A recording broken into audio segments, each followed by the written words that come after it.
우리 한국교회는 일제강점기와 또 6.25 동란을 통해서 또 많은 아픔을 겪고 또 굉장히 무너지는 것 같은 절망감도 느꼈습니다. 그런데 하나님의 정말 놀라운 은혜로 일제강점기와 6.25 동란을 통해서 교회는 더 부흥됐고 교회는 세상의 빛으로 그 역할을 잘 감당해 왔습니다. 그래서 우리 한국교회는 세계 교회가 깜짝 놀랄 정도로 정말 급성장하는 하나님의 놀라운 은혜를 입었던 것이 사실입니다. 그런데 1990년대 들어서면서 교회 성장이 마이너스로 그렇게 되돌아서기 시작합니다. 그리고 점점 그렇고 지금 최근에 와서는 각 교단마다 교단의 교회 숫자도 줄어들고 성도들의 숫자도 아주 급격하게 줄어드는 현상이고, 또 우리나라 갤럽 조사라든가 또 인구 조사를 통해서도 기독교 인구가 점점 쇠퇴하고 있다는 것을 여러 보고서를 통해서 또 조사를 통해서 우리의 눈으로 확인할 수가 있습니다. 이런 상황 속에서 한국교회가 어떻게 하면 한국교회가 더 이상 마이너스 성장이 아니라 다시 플러스 성장으로 70년대, 80년대에 있었던 그 놀라운 성장을 다시 이룰 수 있을까? 이런 고민을 하게 됩니다. 우리 교단도 매년마다 어떻게 하면 교회 수가 더 감소하지 않고 어떻게 하면 성도들의 숫자가 감소하지 않고 다시 증가할 수 있을까? 특별히 교회 학교를 어떻게 다시 세울까? 이런 고민을 계속해서 하고 있어요. 그래서 총회장이 되는 분들마다 이 문제를 해결하기 위해서 나름대로 위원회도 만들고 기구도 조직하고 또 여러 가지 교회 학교에 관련된 관심을 가지고 노력하고 있지만 사실 다시 플러스 성장세로 돌이키기는 쉽지 않은 것 같아요. 여전히 계속해서 마이너스 성장을 이루고 있다는 것, 이것이 참 우리를 아프게 하는 것 중에 하나입니다. 이 문제를 극복하기 위해서 대부분 가장 먼저 쓰는 방법이 뭐냐면 우리의 영성을 회복하자, 영성 회복을 추구하는 그런 이야기들을 참 많이 했습니다. 우리의 영성을 회복하면 교회가 가지고 있는 부정적인 모습들을 떨쳐버리고 교회가 다시 성장할 수 있을 것이다, 그런 생각들을 많이 해요. 그래서 다시 예전처럼 기도회도 하고 전도의 열정도 다시 회복하고 또 교회가 세상 앞에 좀 더 열심을 내자. 그래서 어떻게 하든지 이 영성 회복에 관심을 갖고 이 부분을 굉장히 많이 투자하고 노력했던 것도 사실입니다. 그래서 하여튼 영성이라는 단어가 한국교회 90년대 들어서면서 많은 주된 단어로 이렇게 자리매김하게 되고 또 그것을 위해서 영성 회복을 위해서 다양한 프로그램들이 개발된 것도 사실입니다. 그런데 이 영성의 회복 이렇게 말을 해서 어떻게 보면 영성을 회복해야만 문제가 해결된다. 그러니까 영성 회복이라는 이 단어의 어감 때문에 이렇게 하면 정말 한국교회가 다시 살아나지 않을까, 성장하지 않을까, 그런 기대감을 가졌지만 사실은 수많은 노력들을 해왔지만 오히려 더 마이너스 현상을 이뤄가고 있는 것들이 이게 좀 접근이 잘못된 거 아닌가, 이런 평가를 요즘 다시 하게 됩니다. 교회 성장 침체에 대해서 어떻게 하면 교회가 성장할 수 있을까? 나름대로 두 번째 방법을 생각한 것은 뭐냐면 시대에 맞는 새로운 프로그램을 만들어야 된다. 이런 욕구들이 많이 이야기됐습니다. 그래서 시대의 변화에 적절히 대응하지 못한 교회가 뒤처지기 시작한다. 우리도 그런 얘기 많이 하잖아요. 우리 어렸을 때는 교회가 모든 문화를 선도하고 그렇잖아요. 학교보다도 교회 교육이 앞장서서 교회 가지 않으면 심심하고 교회 가야만 새로운 문화를 접할 수 있어서 어렸을 때는 교회가 놀이터고 교회 가지 않으면 왕따가 되는 그런 모습들이 있었죠. 그런데 요즘 어떻게 해요? 교회보다도 오히려 세상이 더 재밌는 게 많아요. 더 유익한 게 많고 흥미를 주는 그런 것들이 훨씬 더 많다는 거죠. 그러니까 세상이 이렇게 급변하고 있는데 교회가 여기에 대처하지 못해서 교회 학교 아이들도 뺏기고 어른들도 세상 바깥으로 빼앗겼다, 그런 반성들을 하게 되는 거죠. 그래서 이 시대의 변화에 따라서 교회도 거기에 걸맞는 새로운 프로그램들을 만들고 또 노력을 해야 된다. 그래서 한국 교회가 굉장히 많은 프로그램들을 이야기하고 또 많이 또 개발한 것도 사실입니다. 현대인들의 마음을 사로잡을 수 있는 어떤 특성화된 전도 방법들, 이런 것도 굉장히 많이 나왔죠.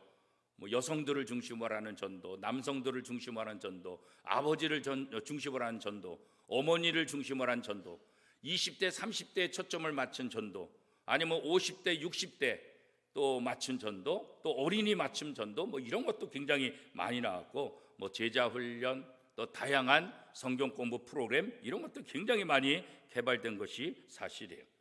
그리고 교회의 문화를 통해서 불신자들이 교회와 접촉할 수 있는 그런 프로그램을 만들자. 그래가지고 그런 부분들도 굉장히 다양한 프로그램들이 많이 나온 것이 사실입니다. 이런 새로운 프로그램을 가지고 교회들이 성장했느냐? 물론 성장한 교회들이 있죠. 그런데 성장한 교회들이 사실 그렇게 많지는 않다는 거예요. 어쩐 독특한 또 큰 교회들 중심으로는 성장이 됐지만 교회 전반적인 부분으로 봐서는 성장이 됐느냐? 그렇지 않아요. 물론 지금도 성장하는 교회가 있고 지금도 대형화되는 교회가 있지만 그것은 얼마 몇 개에 불과하지 않다는 거예요. 그러니까 교회 전체적으로 따져보면 교회는 여전히 계속해서 마이너스 성장을 하고 있다. 왜 이런 일들이 일어날까? 소수의 교회들은 성장하고 있는데 대부분의 교회가 성장하지 못하는 이유가 뭘까? 그건 다른 거 아니에요. 이렇게 프로그램 위주로 하다 보니까 교회도 부익부 빈익빈 이렇게 쏠리기 시작하는 거예요. 프로그램을 운영하려면 대형 교회들은 자원도 많아요. 교인들도 많고 또 재정도 많아요. 또 공간도 커요. 그러니까 대형 교회들은 어떤 프로그램을 통해서 다른 사람들에게 또 좋은 영향력을 끼칠 수 있을지 모르지만 대부분의 작은 교회들은 그런 자원들이 없는 거예요. 그런 영향력을 발휘할 수가 없는 거죠. 그러다 보니까 자연적으로 교회는 대형 교회 중심으로 관심을 가질 수밖에 없고 불신자들뿐만 아니라 신자들도 대형 교회로 옮겨가게 되는 거죠. 그러니까 결국 불신자들이 전도되어서 교회가 성장하는 것이 아니라 중소형 교회 성도들이 대형 교회로 옮겨가면서 교회가 커지는 거죠. 그러니까 전체적으로 봤을 때는 교회에 어떤 성장이 일어나냐? 전혀 성장이 일어나지 않고 오히려 더 많은 교회들이 죽어가고 있고 또 오히려 마이너스 성장률을 기록하고 있다는 거죠. 그러니까 이런 부분에 있어서 어떤 특정한 몇 개 교회가 대형화되고 어떤 특정한 교회들이 살아나는 것, 이게 중요한 것이 아니라 한국교회 전체가 살아나야 돼요.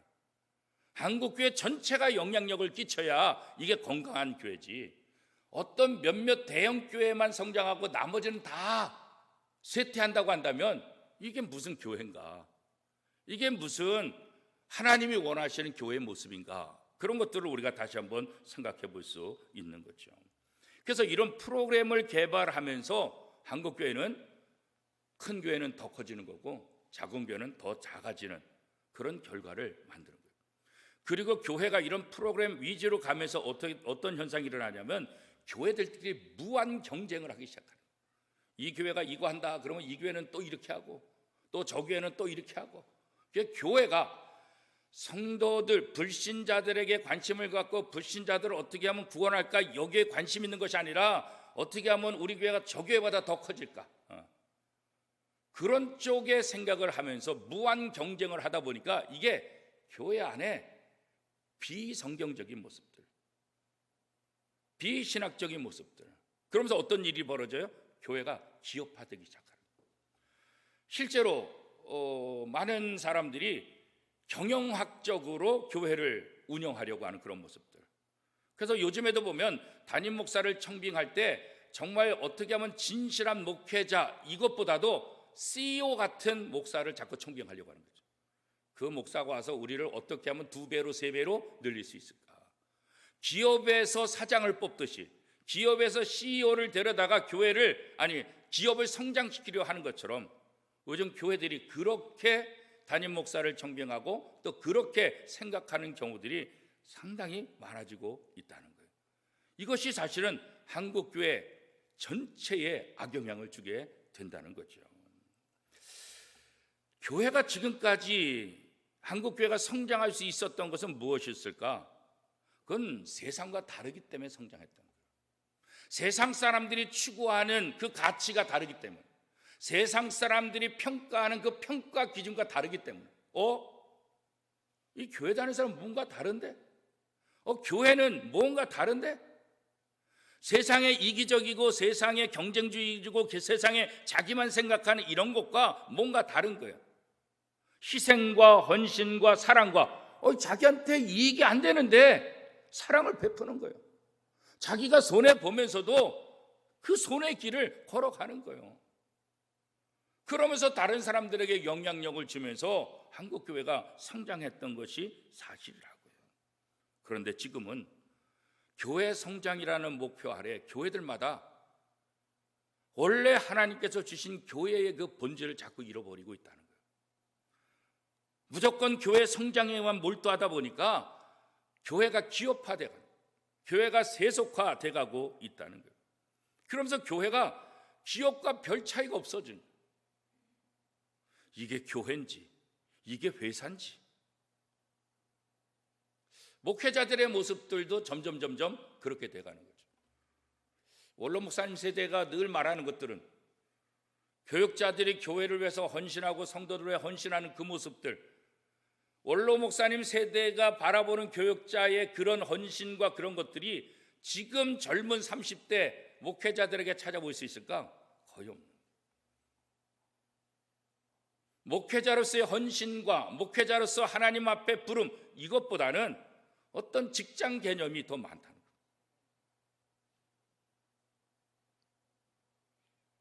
이런 것도 현실적이고, 또 성도들의 모습도 자꾸 그런 현실적인 모습으로 바뀌어가고 있는 거예요. 그러다 보니까 교회가 영향력을 잃어버리는 거죠. 왜요? 세상과 다를 게 없어요. 기업과 다를 게 없어요.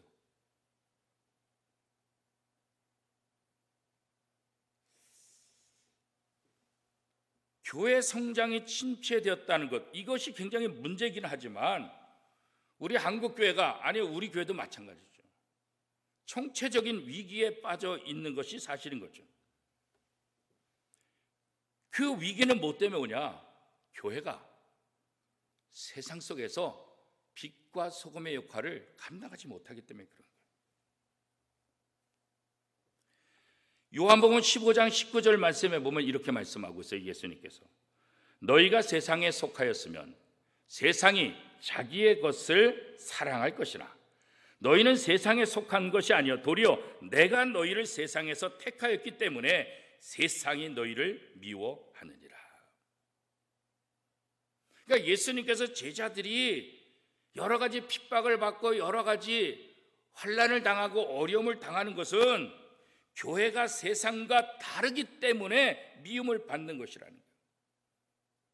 그런데 요즘은 교회가 세상과 다르기 때문에 받는 미움이 아니라 교회가 세상과 별 차이가 없기 때문에 받는 미움이라는 거예요. 미움이라는 말보다는 어떤 면에서는 조롱이죠.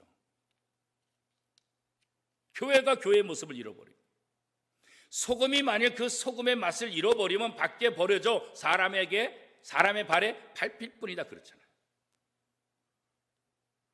그러니까 예수님 시대 제자들이 핍박을 받은 것은 세상과 다르기 때문에 핍박받은 거예요. 세상과 다르기 때문에 미움을 받은 거예요. 세상의 법칙대로 살지 않으니까, 하나님의 말씀대로 사니까. 그런데 요즘은 어때요? 세상과 별 차이가 없는 거예요. 예전에 한 조사에 의하면 우리가 복음을 전할 때 그 복음을 받은 사람들의 84.3%가 부정적인 반응입니다. 기독교로 개종하겠다는 사람보다 불교로, 아니 천주교로 개종하겠다는 사람이 훨씬 더 많다는 거예요. 교회가 얼마나 부정적인 그런 모습을 비췄으면 불교보다도 천주교보다도 우리가 대사회적인 헌신과 대사회적인 일들을 훨씬 더 많이 함에도 불구하고 개신교로 종교를 바꾸겠다, 이런 생각을 갖지 않는다. 그건 지금도 마찬가지죠. 세상 사람들이 복음에 대해서 관심이 없어서 그럴까? 세상 사람들이 예수님에 대해서 관심이 없어서 그럴까? 그게 아니라 세상과 다르지 못한 이 교회 모습, 아니 세상과 다를 바 없는 우리 성도들의 모습 때문에 세상이, 비종교인들이 교회에 관심을, 아니 우리 성도에게 관심을 갖지 않는다는 거예요. 우리에게 등을 돌리고 있다는 거예요.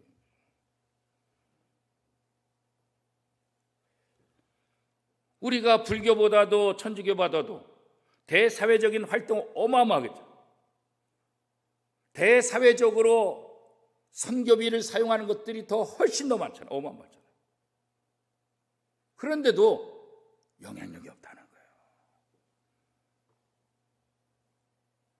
결국 한국교회 침체는 급변하는 사회를 못 쫓아가서 생긴 것이 아니라, 복음을 제대로 간직하지 못해서가 아니라, 복음을 펼쳐내는 그릇, 이 교회 우리들을 때문에 이 복음이 제대로 사람들에게 전달되지 않는다는 거예요. 우리 성도들 자체가 가장 커다란 문제라는 거예요. 지난 130여 년 동안 한국교회가 참으로 아름다운 모습을 많이 갖췄잖아요. 그죠?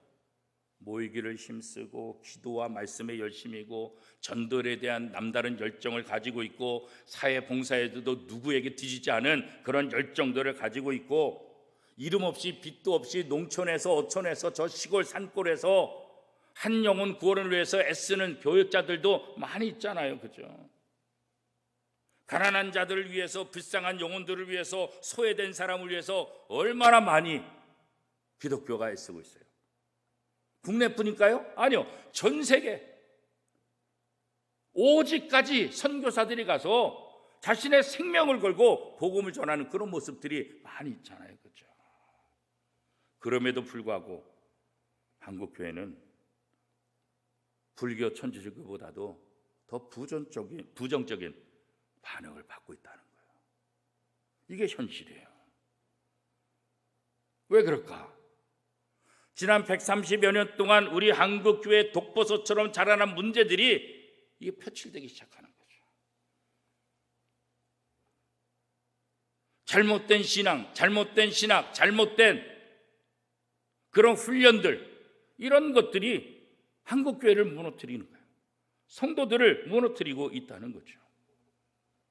기복신앙, 물질 만능주의, 성공주의, 개교회주의, 교회 세속화, 교회 기업화, 이런 모든 것들, 나름대로 교회에서 여러 가지 프로그램을 개발하고 사역을 하는데 오히려 그것들이 교회로 하여금 이기적인 집단으로 보이게 하는 거예요. 교회들끼리 서로 경쟁하는 그 모습도 그렇잖아요. 교회들끼리 연합하지 못하는 그런 모습들, 이기적인 집단으로, 성도들을 이기적인 사람들로 평가하고 있잖아요. 커다란 부정부패 사건들이 일어나면 교회 중직자들이 연루됐다는 것 반복해서 나오고 있잖아요. 교회 안의 문제들이 이제는 인터넷을 통해서, 유튜브를 통해서 온 세상에 다 공개됐잖아요. 그전에는 교회 안에서 문제가 있다 할지라도 바깥에서 몰랐어요. 그런데 이제는 SNS를 통해서, 인터넷을 통해서 순식간에 전 세계 모든 사람이 다 알아요. 교회 안의 문제들이 세상 바깥으로 표출되면서 세상 사람들의 눈에 비치는 기독교의 모습은 어떻게 해요? 점점 신뢰를 잃어가게 되는 거죠. 한 번, 두 번 때문에 그런가? 그렇지 않죠. 지난 130여 년 동안 꾸준하게 이런 잘못된 모습들이 조금씩 표출되다가 드디어 요즘 들어서 그것이 더 확대되고 문명의 발달로 인해서 더 빠르게 사람들에게 알려지기 시작했던 거죠. 그동안에 고치지 못하고 그동안에 해결하지 못한 문제들로 인해서 바깥으로 골마 터지기 시작하는 거죠. 어떻게 하면 한국교회가 다시 성장할까? 어떻게 하면 교인들이 더 많이 모일까? 단순히 여기에 대한 관심만 가져서는 아무런 의미가 없어요. 물론 그런 방법론 때문에 교인들을 더 모을 수는 있겠죠. 그러나 교회가 성숙해지지 않으면 교회에 대한 신뢰도는 얻을 수 없는 거예요. 성장하는 몇 개의 교회는 있을지 모르지만 전체적으로는 교회가 한국 사회 속에서 신뢰를 잃어버리게 된다는 거죠.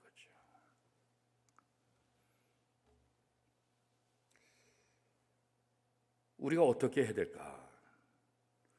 교회의 본질을 우리가 다시 한번 생각해요. 교회가 뭐냐?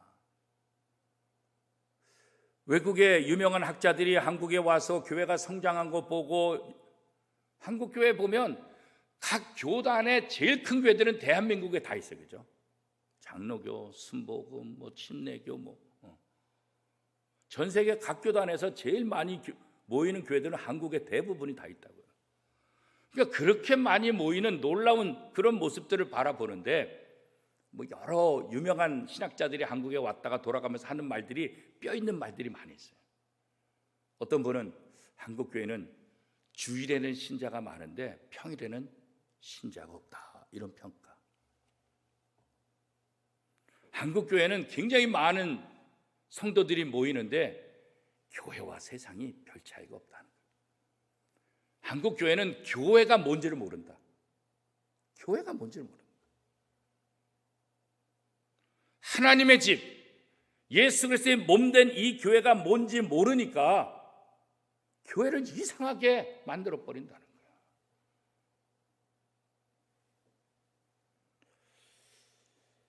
어떻게 하면 이 교회가 세상으로부터 다시 신뢰받을 수 있고, 어떻게 하면 이 교회가 세상을 구원할 수 있는 그런 교회가 될 수 있을까? 너무나 외적인 부분에 관심 갖고 치중했던 것이 사실이에요. 그러다 보니까 우리의 가장 약점이 뭐겠어요? 교인들 개개인이 성숙되지 못한 거예요.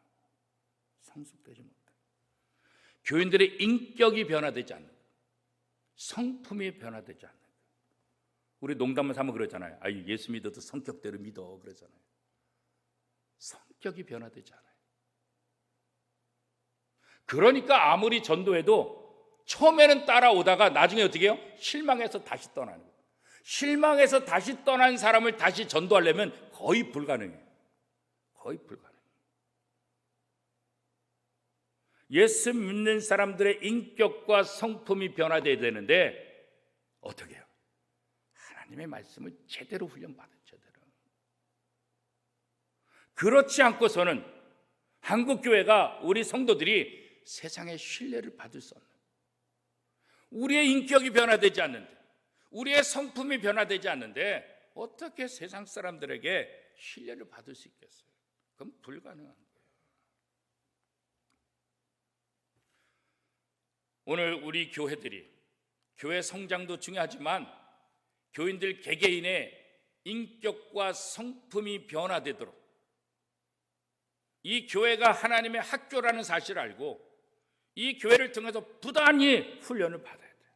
그런데 훈련을 잘 안 받으려고 하는 거예요. 세상에서도 평생교육이라고 그러죠. 우리가 끊임없이 하나님의 말씀을 통해서 훈련받고 한 번 훈련받아서 변화되지 않는다. 변화될 때까지 훈련받아야 돼. 예수님께서 제자들에게 뭐라 그랬어요? 가르쳐 지키게 하라 그랬잖아요.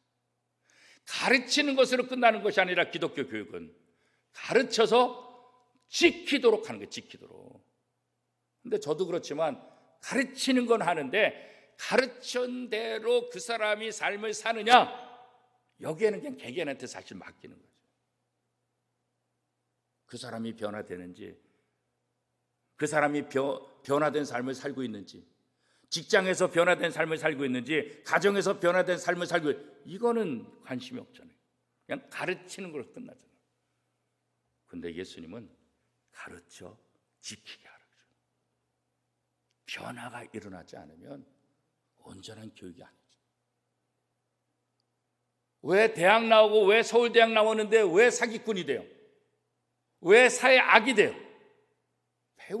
배우긴 배우는데 머리는 좋은데 왜 배우는지를 모르는 거예요.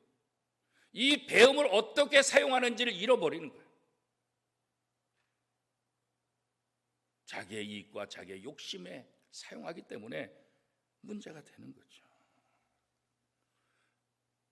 배우지 못한 사람이 사고치지 않는다. 배운 사람들이 사고친다. 아는 사람들이 사고치는 거예요. 모르면 사고도 못 쳐요. 사기도 못해요. 아니까 사기치는 거고, 아니까 사고를 쳐지는 거예요. 그래서 이 하나님의 학교에서 우리가 하나님의 말씀을 붙잡고 우리의 인격과 성품이 변화되고 변화된 삶을 살 수 있도록 꾸준하게 확인하고 확인하는 거죠. 그래서 교회학교 교육이 굉장히 중요한 거죠. 물론 단번에 되지 않을 거예요. 1, 2년 사이 되지 않죠. 10년 사이 안 될 수도 있어요.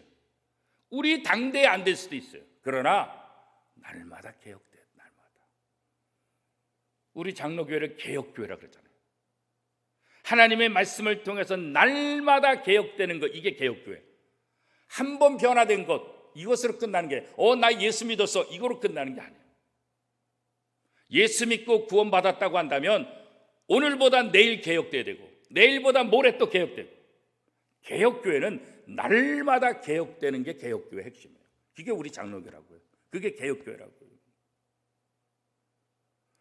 우리가 날마다 자기를 개혁시키지 않으면 세상 사람들로부터 신뢰받지도 못하고 교회의 역할도 제대로 감당할 수 없게 된다는 거예요. 그래서 교회 지도자들은 끊임없이 지금 당장 효과가 없다 할지라도 투자해야 되는 거예요. 당장 눈앞에 보이지 않는다 할지라도 꾸준히 해야 되는 거예요. 내 당대에 그 열매를 못 먹는다 할지라도 해야 되는 거예요.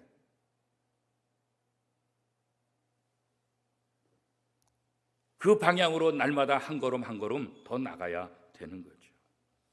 그럴 때 성도들의 인격과 성품이 변화되고, 그럼을 통해서 세상의 소금과 빛의 역할을 감당함으로 성도들이 세상 사람에게 신뢰를 받고 교회가 세상 사람들의 신뢰 받을 때, 그때 비로소 교회는 양적으로 질적으로 성장할 수 있게 된다는 거죠.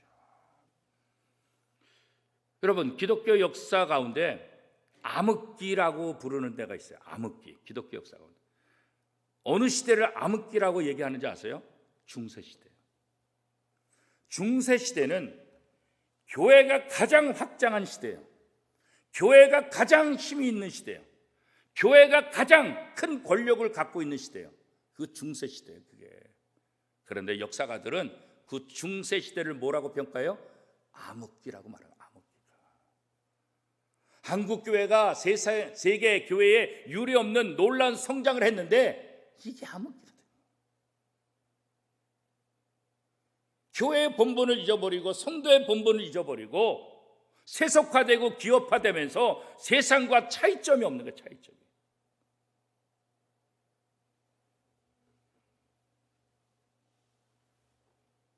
요한계시록 3장 17절 18절은 이렇게 말합니다. 우리 한 목소리를 같이 한번 읽어보겠습니다. 내가 말하기를 나는 부자라 부유하여 부족한 것이 없다 하나 내 곤고한 것과 가련한 것과 가난한 것과 눈먼 것과 벌거벗은 것을 알지 못하는도다.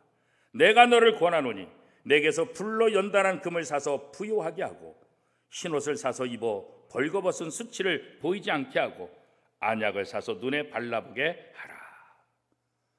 라오디게아 교인들이 나는 부유하다, 나는 건강하다, 내 눈은 좋다, 난 믿음 좋다. 그런데 예수님이 라오디게아 교인들을 보면서 뭐라 그런 거예요? 네가 부자라고? 내가 볼 때 넌 벌거벗었어. 네가 눈이 좋다고? 내가 볼 때 너희 눈 멀었어.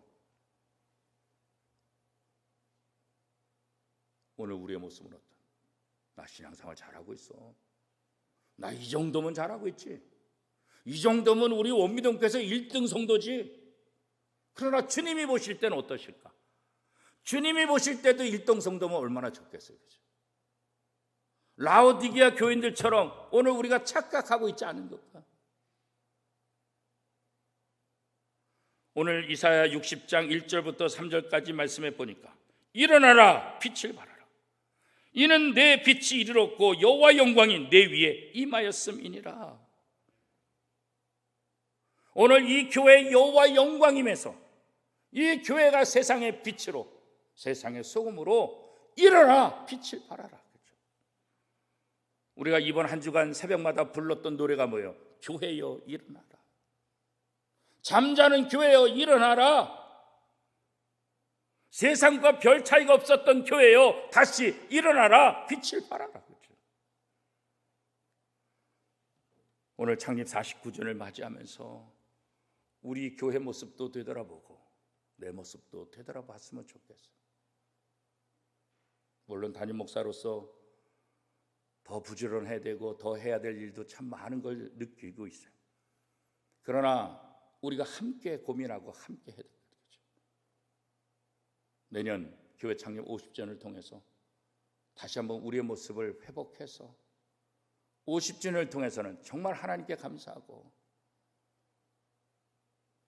정말 이 지역에서 신뢰받는 교회가 되고 정말 우리의 삶의 자리에서 신뢰받는 성도들로 우리의 성품과 우리의 인격이 변화돼서 말 그대로 세상의 소금이고 세상의 빛으로서 다시 설 수 있는 그런 우리 원미동교회, 그런 저와 여러분의 삶이 될 수 있기를 축복합니다.